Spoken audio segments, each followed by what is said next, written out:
بسم اللہ الرحمن الرحیم۔ السلام علیکم ورحمۃ اللہ وبرکاتہ۔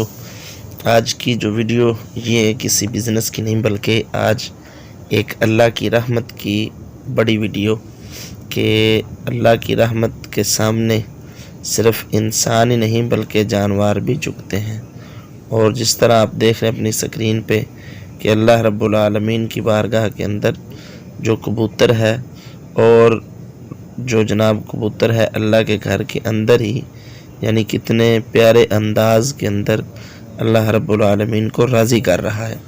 اور یہ ایک انسان کے لیے سبق بھی ہے کہ اے انسان تو بھی جھک جا، اور تو بھی جھک جا، یعنی کہ یہ اللہ رب العالمین کو راضی کرنے میں کتنا اپنے آپ میں جو ہے ایک سکون محسوس کر رہا ہے۔ اور یہ زندہ ماشاءاللہ بہت بڑا انسان اپنی آنکھوں سے دیکھ سکتا ہے کہ کتنا خوبصورت کبوتر، اور وہ اللہ کی بارگاہ کے اندر جھکا ہوا ہے اور رب ذوالجلال کو وہ بآسانی راضی کر رہا ہے۔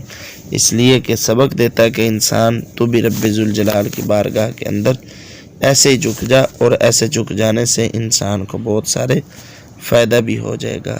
جو اللہ کے سامنے جھک جاتا ہے اللہ اس کو کسی کے سامنے جھکنے نہیں دیتے۔